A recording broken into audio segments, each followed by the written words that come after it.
Hello everyone, and welcome to our section on IFR weather.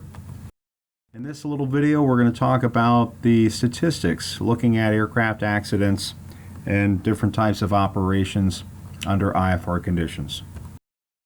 For Part 121, weather-related accidents, 121 being air carrier accidents, there are a total of 64 accidents over the period 2003 to 2007, and only one of those was a result of low ceiling and low visibility, a very small percentage. Part 135, weather-related accidents, Part 135 being air taxi, air charter, you can see that ceiling and visibility was the biggest cause of weather-related accidents. It just eked out wind accidents by one accident over the period 2003 to 2007. So it looks like Part 135, the most dangerous or the most frequent hazard, most frequent weather-related accident is caused by low ceilings and low visibility. Part 91 weather-related accidents, you can see that low ceiling and low visibility came in second, and it was a distant second behind wind-related accidents. So Part 91, we're going to look at Part 91 accidents in a little bit more detail, since some of these accidents have been pretty spectacular.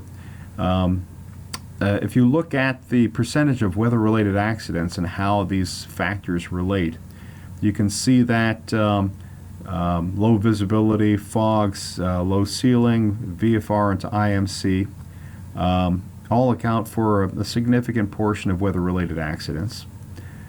Rain and snow also do, but the really interesting statistic is looking at the percentage which are fatal. And you can see that VFR into IMC, those accidents, only 10% are weather-related accidents attributed to VFR into IMC, but 82% are fatal. So in other words, if you get into an accident where you're a VFR pilot and trying to maintain VFR, but you blunder into instrument meteorological conditions where the ceiling and visibility are low, then that accident has an 8 out of 10 chance of being fatal. And this has been noted by many aircraft organizations. AOPA does special videos to educate pilots about the dangerous nature of trying to maintain VFR into deteriorating weather conditions. So we're going to look at that a little bit more in detail.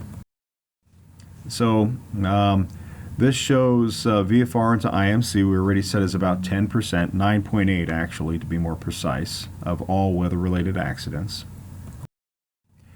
As far as the severity, we also looked at this already. We said that 82% of those VFR into IMC accidents are fatal. Here's something we didn't look at. This is the flight plan.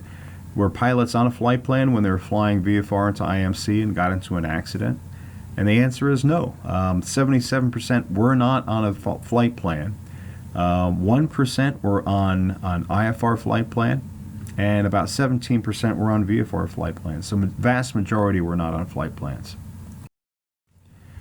And then, did they have a weather briefing? And once again, the majority of pilots that got into these types of accidents did have a weather briefing, 64%, whereas 33% did not. So the pilots knew what they were getting into. They pressed on. They weren't on a flight plan, and they got into an accident. And high probability they were killed. And this is kind of interesting. 27% were instrument rated. 73% were not.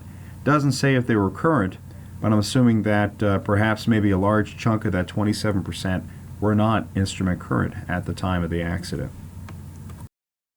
Those are the statistics for low ceiling and low visibility for IFR flight. Next up, we'll talk about low ceilings.